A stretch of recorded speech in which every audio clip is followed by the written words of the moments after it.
Parivrajacharya Ashtodara Shri Srimad His Divine Grace Srila A.C. Bhaktivedanta Swami Prabhupada Ki Jai. Grantaraj Srimad Bhagavatam Ki Jai. All glories to the assembled devotees. All glories to the assembled devotees. All glories to the assembled devotees. Om Namo Bhagavate Vasudevaya. Om Namo Bhagavate Vasudevaya. Om Namo Bhagavate Vasudevaya. Om Namo Bhagavate Vasudevaya. Om Namo Bhagavate Vasudevaya. Om Namo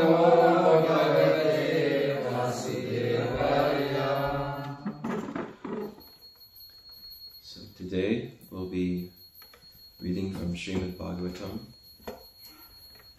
10th Canto, Chapter 13, Verse 62.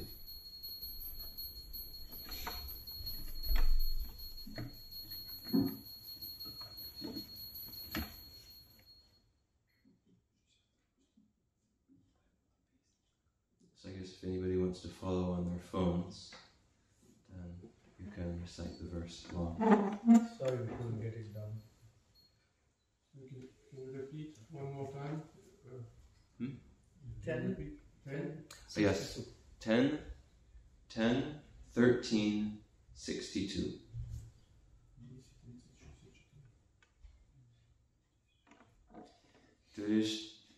Drishtva tvarena nijadhoranato vatirya. Drishtva tvarena nijadhoranato vatirya. Prithvyam vapuka nakadandamiva vipatya. Prithvyam vapuka nakadandamiva.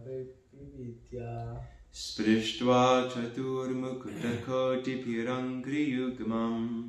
Sprisva Chaturmuktakoti Virangri Yugmam Natva Mudashru Sujalaira Kritabhishekam Natva Mudashru Sujalaya Kratabhishekam Drishtva Tvarena Nijadhora Nato Vatirya Drishva Tvarena Nijadora Nato Vatirya Pritvyam Vapuka Nakadanda Miva Bipatya Pritvam Vapu Kanakadanda Mavapi Pitpatya Sprishtva Chaturmukutakoti Virangri Yugmam Sprisva Chaturmukutakoti Virangri Yugmam Natva Mudashru Sujalaira Kritabhishekam. Nadva Mudashru Sujalera Kratabhishekam Would anyone like to recite? Drishtva Tvarena Nijadora Nato Vatirya Drishtva Tvarena Nijadora Nato Vatirya Pritvaya Vapu Kanakadanda Mivapi Patya Pritvam Vapuka Nakadanda Miva Bipatya Sprisva Chaturmukuta Koti Virangri Yugmam Sprishtva Chaturmukutakoti Virangri Yugmam Natva Mudashru Sujalera Kritabhishekam Natva Mudashru Sujalaira Kritabhishekam. Okay, we'll go straight to the word-for-word translation. Drishtva, after seeing, Tvarena, with great speed, hastily, Nijadhoranataha, from his swan carrier, Avatirya, descended, Pritvam, on the ground, Vapuhu, his body, Kanakadandam Eva, like a golden rod, Apipatya, fell down, Sprishtva, touching, Chatumukata Kotibhi, with the tips of his 4 crowns, Angriyugmam, the 2 lotus feet, Natva, making obeisances, Mut Ashru Sujalai, with the water of his tears of joy, Akrita, performed, Abhishekam, the ceremony of bathing his lotus feet.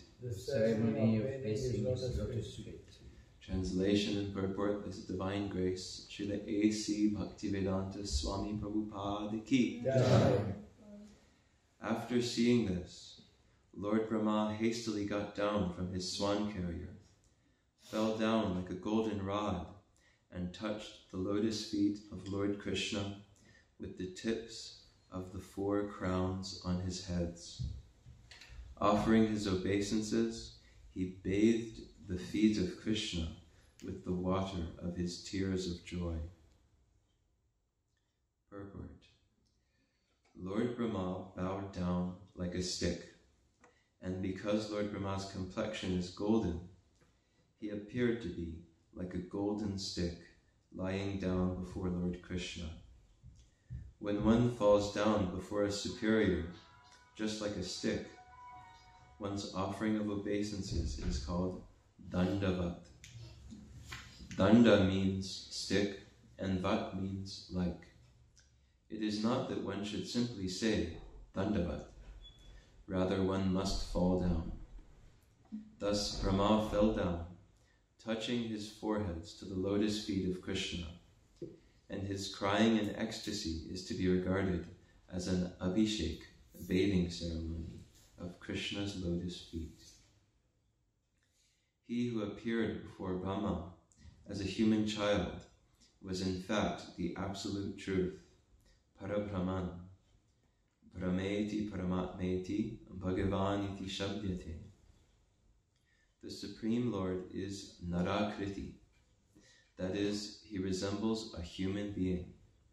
It is not that he is four-armed, Chaturbahu. Narayana is Chaturbahu, but the Supreme Person resembles a human being. This is also confirmed in the Bible, where it is said that man was made in the image of God.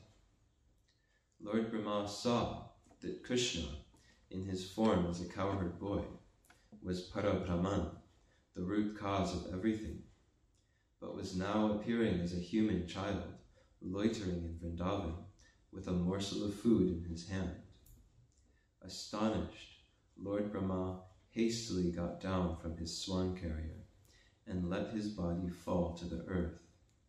Usually, the demigods never touch the ground, but Lord Brahma, voluntarily giving up his prestige as a demigod, bowed down on the ground before Krishna.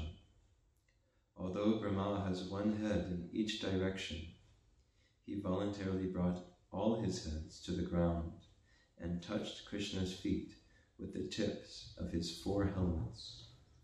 Although his intelligence works in every direction, he surrendered everything before the boy Krishna.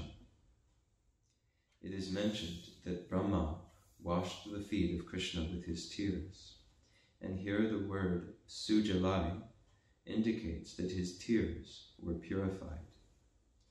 As soon as bhakti is present, everything is purified. Sarvopadi vinirmuktam. Therefore Brahma's crying was a form of bhakti-anubhava, a transformation of transcendental ecstatic love.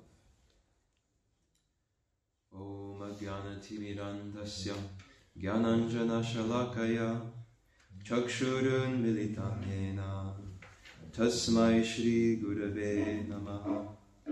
Shri Chaitanya Manodishtam Sthapitam Yena Bhutale Swayam Rupa Kadamayam Dadati Swapadantikam Vandeham Shri Guru Shri Yuta Padakamalam Shri Gurun Vaishnavamscha Shri Rupam Sagajata Sahagana Raghuna Tanvitam Tam Sajivam Sadvaitam Savadutam Harijana Sahitam Krishna Chaitanya Devam Shri Radha Krishna Padan Sahagana Lalita Shri Vishakhanvitanscha He Krishna Karuna Sindhu Dinabandhu Jagatpade Gopesha Gopika Kanta Radha Kanta Namostute Tapta Kanchana Gaurangi Radhe Vrindavaneshwari Vrishabhanu Sute Devi Pranamami Hari Priye Vancha Kalpatarubhyascha Kripa Sindhubhya Eva Cha Patitanam Pavanebhyo Vaishnavebhyo Namo Namaha. Jaya Shri Krishna Chaitanya Prabhu Nityananda Shri Advaita Gadadhara Shri Vasadi Gaura Bhakta Vrinda. Hare Krishna Krishna Krishna Hare Hare Hare Rama Rama Rama Hare Hare.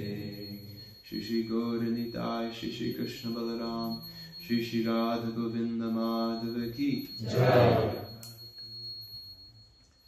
So I'll just read the translation one last time. You can repeat the lesson again, please? Yes, I'll repeat the verse. No, just number. Oh, the number. So it's 10, 13, 62. Okay, thank you. After seeing this, Lord Brahma hastily got down from his swan carrier, fell down like a golden rod, and touched the lotus feet of Lord Krishna with the tips of the 4 crowns on his heads. Offering his obeisances, he bathed the feet of Krishna with the water of his tears of joy. So, on my own strength, I won't be able to say anything of value, but I pray for the blessings of my spiritual master and Srila Prabhupada and all the previous acharyas that I might be able to speak something which is faithful to their words. And I request all the devotees assembled here today to please kindly give me your blessing so that I can say something that is of value to us.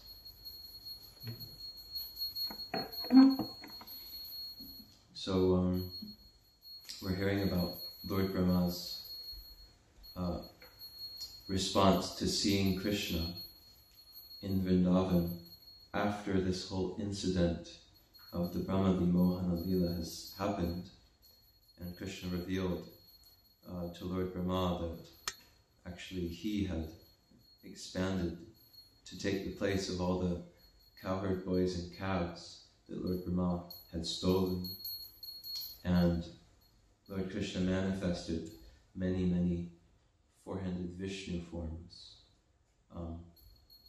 demonstrating that he had done this, that he had expanded into the cowherd boys. And when Lord Brahma reached the height of his bewilderment at seeing that vision, and it's even described that he couldn't even see anymore, he had lost vision, then Krishna withdrew his Yogamaya, understanding what state Lord Brahma was in. And so then it was like Lord Brahma woke up. He woke up and he could see plainly and clearly where he was again. And he saw that he was in Vrindavan. And then he noticed Krishna again as a small cowherd boy, just with a little bit of food in his hand. And as soon as he saw this, now we're seeing his response, that without hesitation, he jumped down from his swan carrier, and he immediately fell down in dandavats at the feet of Lord Krishna. He touched Lord Krishna's feet with all the 4 crowns of his foreheads, and he was bathing Lord Krishna's feet with his tears of joy. And Prabhupada tells us about the principle of the dandavat, that danda means rod and vat means like. So in this way of offering obeisances, one simply falls down at the feet of a superior, such as Krishna in this case, but also it can be the spiritual master, or falling at the feet of an exalted Vaishnava or a superior in whatever way it may be. And Prabhupada makes a point here that it's not that one should simply say dandavat. Sometimes we might have a tendency to just be like, dandavat Prabhu. And we may not even look the person in the eyes or something, so, oh, dandavat Prabhu. And then we rush off to whatever we were doing. But Prabhupada is saying, no, we don't simply say dandavat. One has to fall down. And there's 3 ways to offer obeisances. One way is, as we're seeing here, dandavat, that one actually completely elongates one's body on the floor like a stick in offering respect. And another way of offering obeisances is to bow down without fully elongating one's body, just bowing down on one's knees. And then the third way to offer obeisances, or offer pranams, is to put the hands like this together against the chest. So these are 3 ways that we can offer obeisances. And it's described that for the first 2 ways, there are 9 points of the body that are meant to touch the ground. The first point, obviously the most important point, is here, as the head is supposed to touch the ground. And then there's also the 2 hands that are supposed to touch the ground. So that comes to 3 now. And then the 2 elbows are supposed to touch the ground. So that comes to 5. 5. And then the knees are supposed to touch the ground. So that comes to 7. And then the feet are also supposed to touch the ground. So that comes to 9. So then when we're offering obeisances, it means that we're going down to the ground. We're bringing ourselves down to the ground to lower ourselves in relation to a superior person who we're offering our respect to.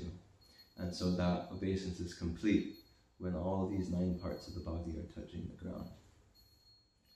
So it's really a statement, it's quite a statement that I'm lowering myself before you. And so if I simply say the word dandavats, then it's not going to convey the same sort of commitment of sentiment. It's not going to convey really, it's not going to have the weight of the purpose of offering obeisances or offering dandavats. And offering obeisances, of course, is one of the 9 practices of devotional service, vandanam, which is known as either offering prayers or offering obeisances. And early on in the movement, one of Srila Prabhupada's disciples, he didn't feel comfortable offering obeisances. It didn't feel natural to him. So other disciples had noticed, and this was Gargamuni Prabhu, the brother of Brahmananda Prabhu. And other devotees had noticed that when Prabhupada would come into the room or leave the room, Gargamuni Prabhu wouldn't offer obeisances. And so when he was asked about this, he said, well, I don't feel it. I don't feel the desire to offer obeisances, and so it would be unnatural if I did that. So that was sort of his objection, that he wasn't feeling it.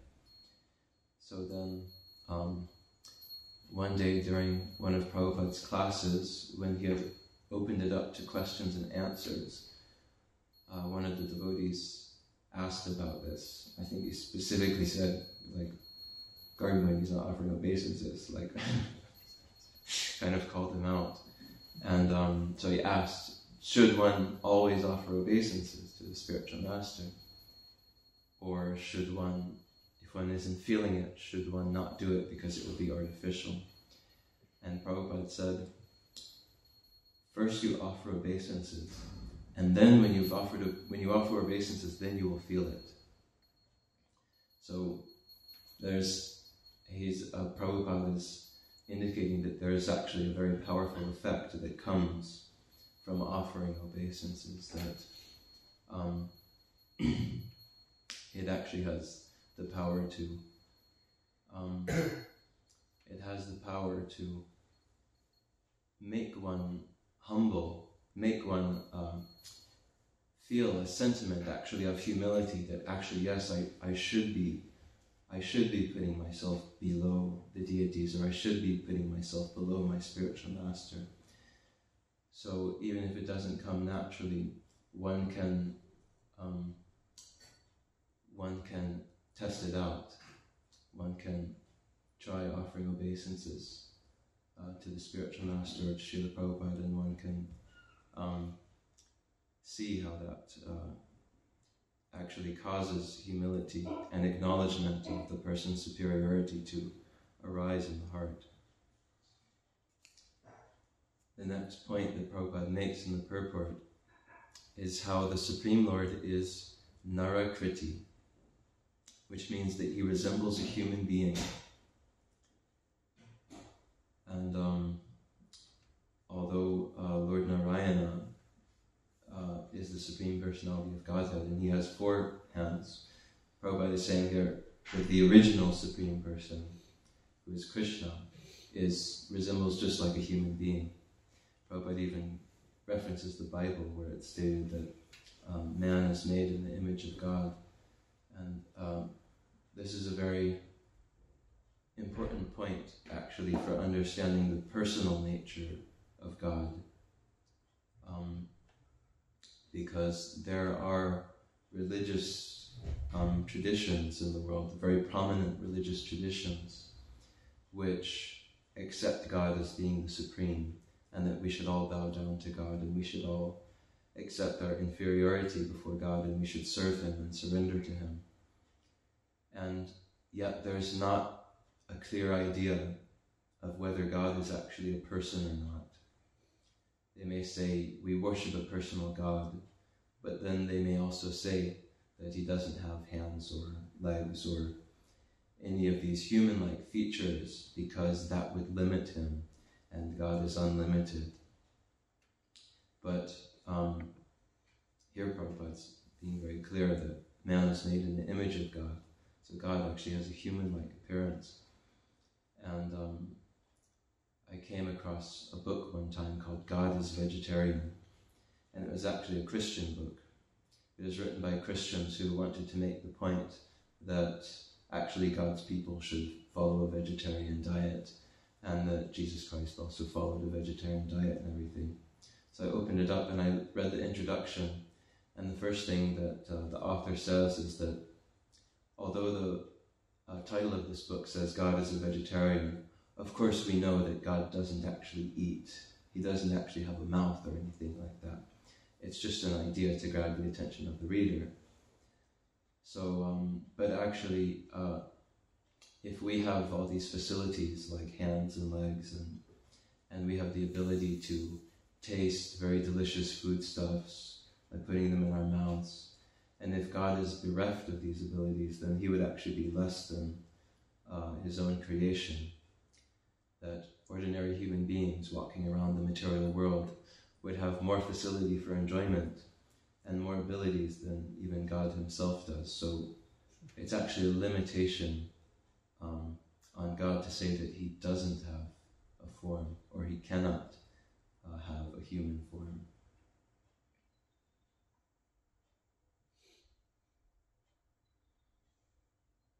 And the next very important point that Prabhupada makes in the purport is how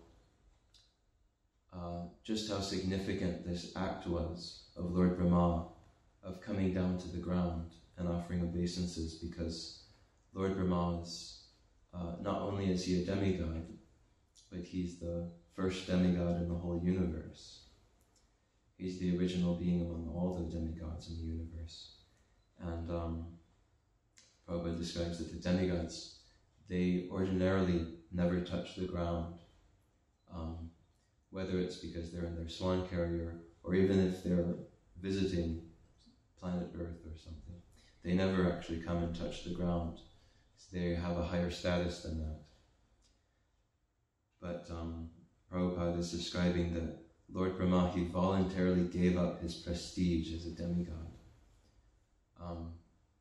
And this is a very appropriate thing to do when one comes before Krishna, is that whatever material position or whatever material opulence one might possess, one should give up the prestige associated with that when one comes before the Lord, and simply get down on the ground, very low before the Lord, and offer obeisances. And one should do the same thing before the spiritual master or before any sadhu, is that one shouldn't bring this idea of material prestige or pride, that somehow that even in spiritual life I maintain a sense of material prestige, or that that there's any actual eternal consequence whatsoever to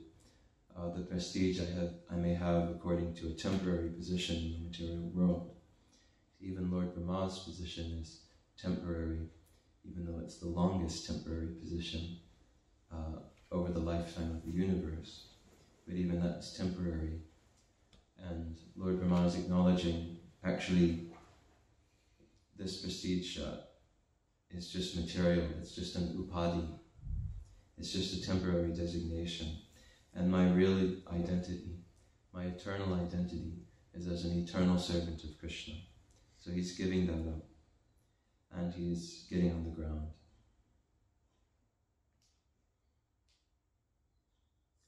And finally, Prabhupada mentions how this, when Lord Brahma was crying in ecstasy, and his feet were washing, or his tears were washing the feet of the Lord, then that was actually an Abhishek ceremony, or it's to be regarded as a bathing ceremony of Krishna's lotus feet. And Prabhupada mentions that his tears were completely purified. Why? Because as soon as bhakti is present, everything is purified. So because the Lord Brahma had a strong sense of devotional service as he was offering his obeisances and crying, then this caused for a transformation. His tears were purified, and he was crying actually in transcendental ecstatic love. And so this, you could say, this sets kind of a high bar for those who perform the Abhishek ceremony, when we get the opportunity to bathe the Lord in fruit juices or in honey or in milk, as we occasionally do during festivals. There's a sense that it's supposed to be done with a sense of bhakti, a sense of devotion.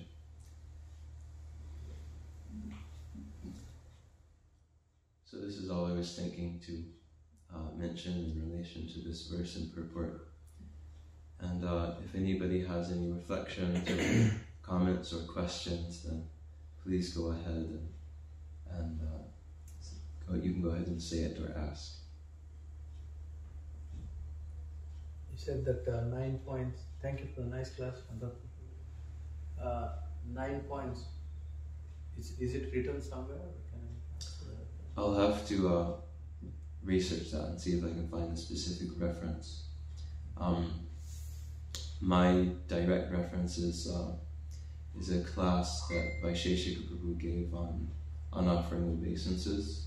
It was kind of like he spoke for 30 or 40 minutes, and he mentioned that. So I can go back to that and see if he mentions like a scriptural reference or something of that nature. I'll come back to you. Keshav Maharaj also gave a class, I think, in Vrindavan about going down. So it must be. I was just curiosity, as you know. Yeah. You want to keep note of where it is written.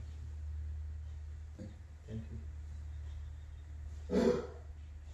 Alright, well, if there's no further questions or comments, we can go ahead and end here. Srila Prabhupada ki Jai. Grantharaja Srimad Bhagavatam ki Jai.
Thank you.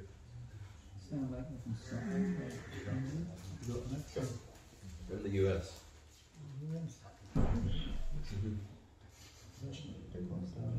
Really? Oh, no. Yeah. Yes. Yeah. Where are you from? London. London.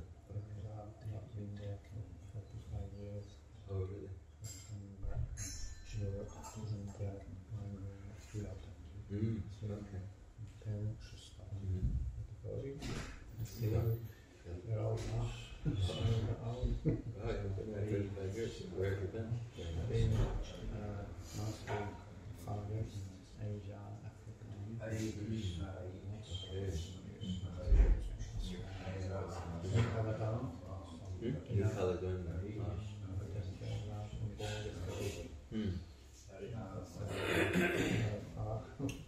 French speakers. Yeah.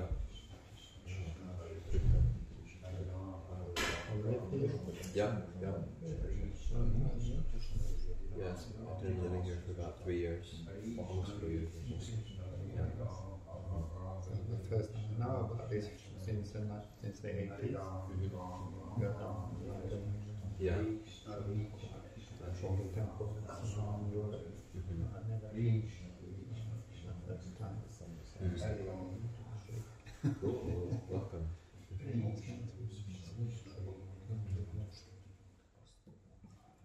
Were you like, was it preaching that brought you to Asia?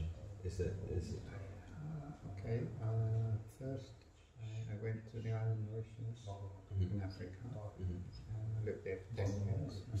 After that I'm travelling around, but of course we're doing Ashtar, we're doing work, we're doing business,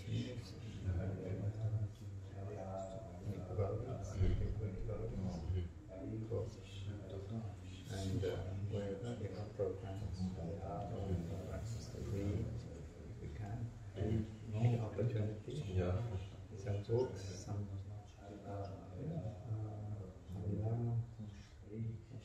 that's what I did in English. I like that. But I was really intense. Yeah.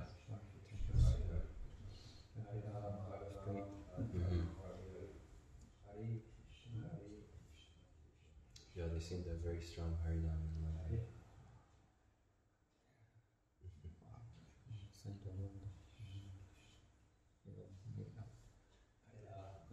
All over the temples and every devotee, Indians, lots of Indians, so massive. Just grew. Great occasion, big occasion, every weekend. Saturday night,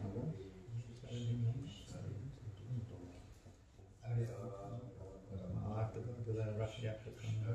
Yeah. Yeah. Yeah. That would be nice. Is it, do you know which date it is?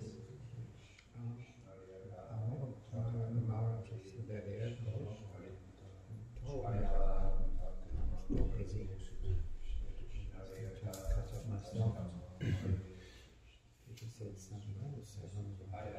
On the meeting.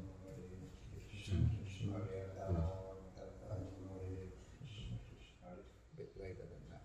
But I'll check. I'll find out. Were you there at the Parismati Yatra a couple of days ago? Yes. So I just arrived last night. Oh, you just It was the day. I think it was the day before. Yeah, it was the day before. Wasn't able to catch a flight before.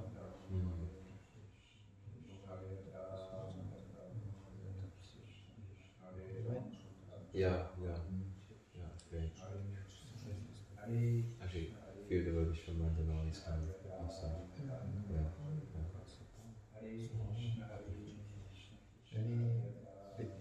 What's her name? Do you know the Adi Guru who was there, and there's another devotee who's really involved in the Harinam from Soho Street. What's his name? I don't know, I forgot his name. He plays accordion. probably long time. Yeah. He could possibly be part of it. I'm not sure.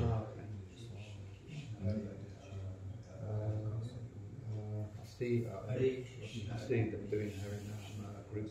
One group goes out all the time. That's for my time. YouTube,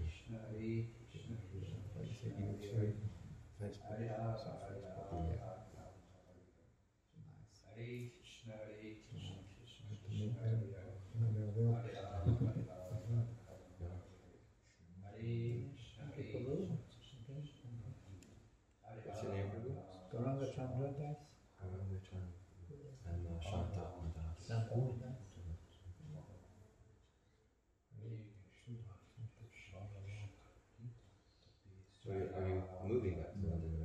visit? Yeah, we're probably not as a family. So I'm the first one to come over. Yeah. See what's good for the kids. Okay. And the family's been in New Caledonia? One was born there. My wife from Philippines. Yeah. She got a visa. She came over. Okay. We have two girls from the Philippines and so we have another child there. We have to regular bring them here. No, we're out of touch. So we're not sure. Because they, yeah, you're Boston and England is good. We don't go there. And very expensive to travel from. Oh, really? Right. Pacific. Short flight, each $500. So we don't travel too much. And, 5 of us are. Yeah. It's pretty good. A lot of tickets. Yeah. So when we do go, we're really serious. Yeah. I took a long trip, 6 hours.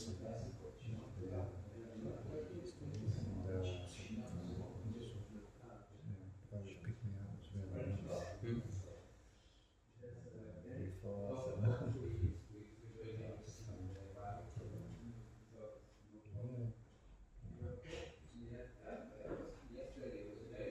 Well, maybe I'll see you when I visit London. I usually visit 2 or 3 times a year.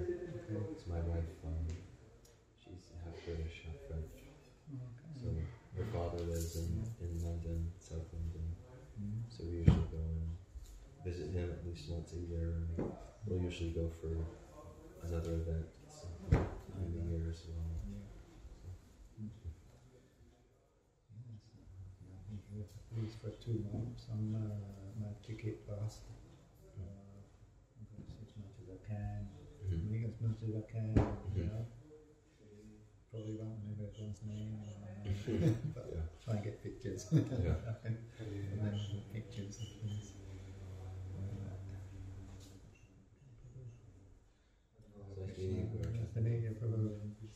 Are you going to be in Manipur for a few more days? Yeah. At least a week. Okay. Take it from there. Okay. See what happens.